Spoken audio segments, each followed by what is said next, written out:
मैं तो थोड़ा पीछे से कमीज खींच दो याद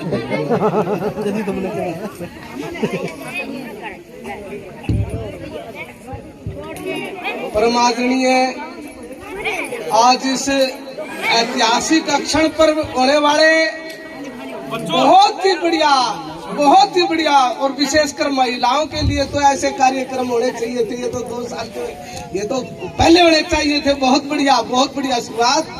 ऐसे अक्षर पर पहुंचे सभी मंचासीन हमारे साथी, हमारे नेता, हमारे रहनुमा और माता बहने, बुजुर्गों, भाइयों, पड़ोसी गांव से भी हम आए, पिछले साल भी आए थे।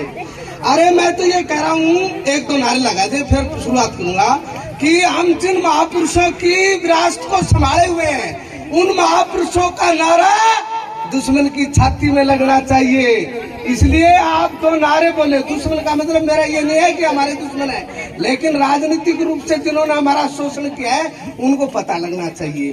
तो आज जो ना 3 जनवरी को जो जयंती है, जो जिन महान आत्मा वो सावित्रीबाई फुले का नारा लगाए। सावित्रीबाई फुले अमर रहे।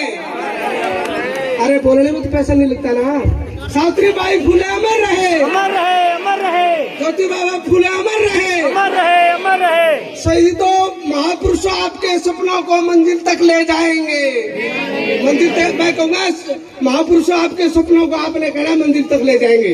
महापुरुषों आपके सपनों को मंजिल तक ले जाएंगे। महापुरुषों आपके सपनों को मंजिल तक ले जाएंगे। साथियों, मैं यहाँ बैठी मुझे एक बात का थोड़ा इस बात का अफसोस भी है कि मैं दूसरी बार यहाँ आ रहा हूँ। एक बार भाई फील ना करना, हमारे राजनेता फिर ताना न्यू मेरा पटल लाएगा भाई सावित्रीबाई ज्योतिबाई फुले भी है तो भाई हमारे समाज के आदमी जिदी वो राजनेता। देखो आज यहाँ डाणी गार्ड में इस अवसर पर हजारों की तादाद में होने चाहिए थे। अरे मैं किसी वो अपना जागरण करते हैं, सत्संग करते हैं और जगराते वगराते करते हैं, उनका विरोधी नहीं हूँ, कोई माने या ना माने वो अपनी आस्था है। लेकिन ओढ़े तो पोपलीला में तो सारे हजारों इकट्ठे हो जाएंगे। अर्जित अपना काम होनी जुकर वो भजनी गीत गाया करता, बोला भाई राजा रानी बन में चली गई, कपड़े पाट के बड़े दाड़े हुए। अरे ताऊ बैठा रोए। मैं बोले ताऊ तिराली रानी का क्या ज्ञान है? अरे अपना रानी ने संभाल दो। गरीब के देखे सारे वक्ता ने बोल दिया भाई सब कुछ। ज्योतिबा राव और ये फुले साहब है ना, ऐसे वैसे तो असाधारण लोग थे, लेकिन साधारण परिवारों से बिल्कुल दबे कुचले शोषित पीड़ित समाज थे, बिल्कुल साधारण घर से थे। और आज तो ये हमारी बहने, ये बेटियां, मैंने तो बड़ी खुशी हुई कि हमारा गांव की बहू है या छोरी और आगे बढ़ रही है। स्टेज पे कितना दम है, किसकी वजह से? ज्योतिराव फुले, सावित्रीबाई फुले जैसे महान उनके रहनुमाओं की हिम्मत से आई है ये। और ये पर्दा प्रथा नहीं, इसका भी विरोध किया उन्होंने। विधवा विवाह या करता बेचारी, उस टाइम तो महिलाएं 6-6 साल की, मैंने अभी सावित्रीबाई फुले की कह मेरे पास वो पड़ी, मतलब उस जमाने में तो 6 साल का 12 साल का यदि बालक नहीं ब्याह जान नहीं तो समाज वाले ताना देते थे। बाल विवाह प्रथा थी, उसने तो 9 साल में करवाई, पहले 6 साल में करवा लेते थे। तो कहने का मतलब विधवा विवाह होता था, संपत्ति में अधिकार ही नहीं था आपका, मंदिरों में जाने नहीं देते थे, इतने जुल्म जाति अत्याचार होते थे जिसका आज आप है ना अनुमान ही लगा सकते। आज तो आप जो ना, आज हमारी बहनें, हमारी बेटियां चाहे जहाज उड़ाती हो, चाहे राजनीति में हो, चाहे ट्रक चलाती हो, सब कुछ करती है। जाए ना फिर भी बंद ना अभी। लेकिन आपको है ना पीछे तो केवल 4 दीवारी में चौका चूल्हा 4 दीवारी तक सीमित रखा जाता था। और वो भाई ने ठीक कहा कि इतने जुल्म सिस्टम अत्याचार होते थे कि कुछ वर्णवादियों ने, कुछ मनुवादी लोगों ने इस गरीब समाज को एक धर्म के नाम पर, एक आस्था के नाम पर एक अफीम पिलाकर, पर्दा डालकर हमारा शोषण किया। भाइयों, 4 व्यवस्थाएं क्यों बनाई इस देश में? भारत देश सबसे ज्यादा गुलाम क्यों रहा है? इस धरती पर सबसे ज्यादा देश यदि गुलाम हुए तो भारत देश में, क्योंकि इस भारत देश में वर्ण व्यवस्था के अनुसार केवल क्षत्रिय ये करेंगे, ब्राह्मण ये करेंगे, वैश्य ये करेंगे, और शुद्र लोग, गरीब लोग इनकी सेवा करेंगे। तो बताइए, राजा जब युद्ध करेगा, दूसरे देश का राजा युद्ध करेगा, तो हमारे वर्णवादी व्यवस्था के शोषित लोग क्यों युद्ध करेंगे? वो कहेंगे लड़ो राजपूत, हमारा ठेका है, हमारा तो हाथ चलाना, मजदूरी करनी, गरीबी करनी। कौन करेगा युद्ध? राजपूत। राजपूत गिने चुने लोग हो गए, राजपूत गिने चुने लोग हो गए। अंधविश्वास ने हमारा देश का भट्ठा बिठा दिया। आप अभी इन भाइयों ने जिक्र किया आर्य समाज, आर्य देश। उसके पहले हमारे समाज का जो है ना, जो मूल निवासी द्रविड़ लोग, जो मूल निवासी थे जम्बू द्वीप, हिंदुस्तान को जम्बू द्वीप कहते थे। आर्य समाज तो आर्यन लोगों ने यहाँ के अधिकार जमाए हैं। आर्यन लोग तो विदेशी लोग हैं, आर्यन लोगों ने तो वर्ण व्यवस्था बढ़ाई है। उससे पहले हम द्रविड़ और मूल निवासी थे हिंदुस्तान के, और हमारे देश का नाम जम्बू द्वीप था। मैडम, ये क्या शोषण है? आज सावित्रीबाई के इस उपलक्ष्य में यदि हम व्याख्यान करें राजनीति का, यदि हम गुणगान करें देश का, यदि हम गुणगान करें, बोगस है, खतरनाक है, घटिया है इन लोगों के लिए। आज सावित्रीबाई फुले का प्रतिनिधित्व आपको करना होगा, उनके विचारों को आपको बढ़ाना होगा। अरे क्या था हमारे लिए? इन लोगों ने भिखारी बना दिए, शिक्षा नहीं दी, रोजगार नहीं दिया, मंदिरों में नहीं जाने दिया, संपत्ति नहीं रखने दी। और इससे पहले तो इन वर्णवादी लोगों ने हमारी महिलाओं को 4 दिन राजा के दरबार में रहेगी, 3 दिन ब्याह के राजा के दरबार में रहेगी, फिर किसी विवाहित के जाएगी।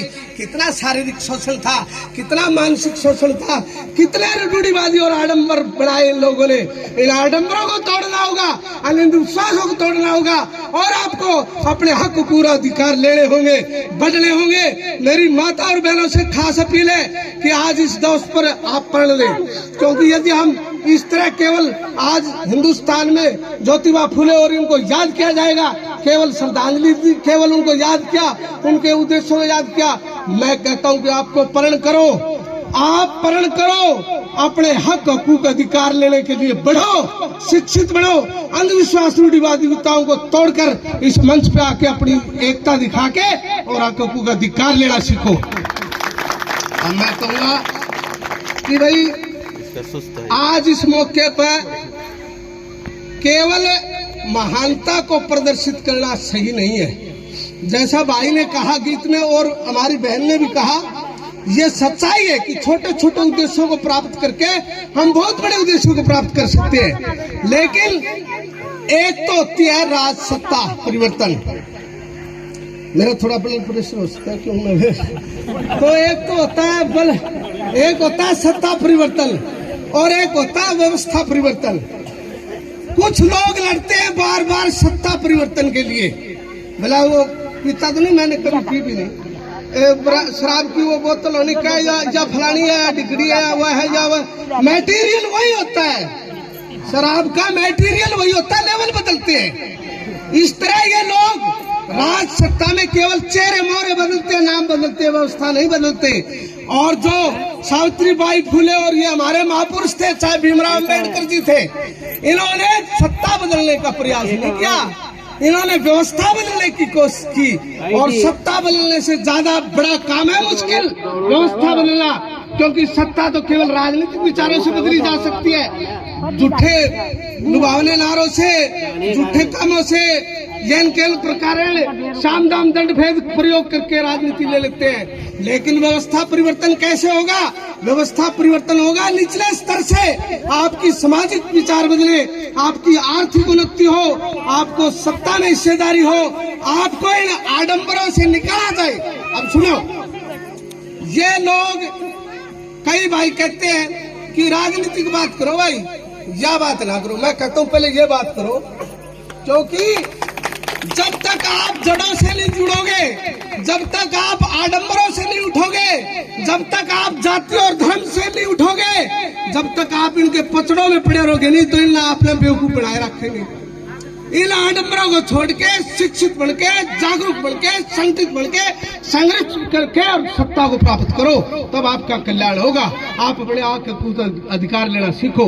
इसलिए मैं चाहूंगा कि आज इस मौके पर आप प्रण करें कि हम अपने हक हकूक अधिकारों को प्राप्त करें, फर्ज पूरा करके कर्तव्य, अपना फर्ज पूरा करके अधिकार की मांग करेंगे। इसलिए आज इस मौके पर मैं चाहूंगा कि हमारे समाज की अपनी पार्टी हो जानी चाहिए कि जिन लोगों ने हमें आज इस मुकाम तक पहुंचाया है, आज हमें शिक्षित करके, संगठित करके, संघर्ष में करके, और आज ऐसे हम ज्योतिबा फुले और सावित्रीबाई फुले के प्रोग्रामों करें, हम अपने महापुरुषों को याद करें, अपने रहनुमाओं को याद करते हुए आगे बढ़े।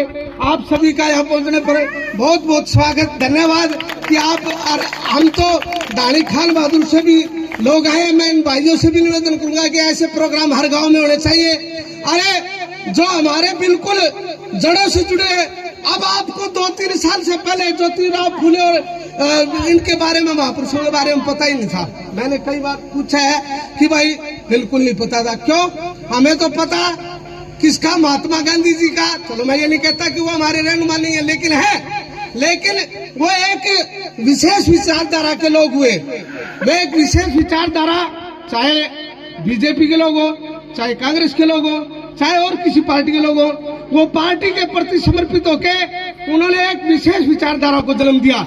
लेकिन ये जो लोग हैं, इन्होंने एक विशेष विचारधारा के लोगों से नहीं, बल्कि मान लो महिलाओं को शिक्षित करना, विद्यालय खोलना, महिलाओं के हक हकूकों के लिए लड़ना, कानून बनवाना, ज्योतिराव फुले और सावित्रीबाई फुले ने सभी समाज के लोगों, सभी जातियों की महिलाओं के लिए संघर्ष किया। ये ऐसे महापुरुष थे जो पूरे समाज को आगे बढ़ाने के लिए तत्पर रहते थे, पूरे समाज के लिए आदर्श रहे हैं, पूरे समाज के लिए इनकी नीतियां रही है। इसलिए आपने मेरे विचार सुने, बहुत बहुत धन्यवाद। Thank you. धन्यवाद मासी। और जोशीले अंदाज के साथ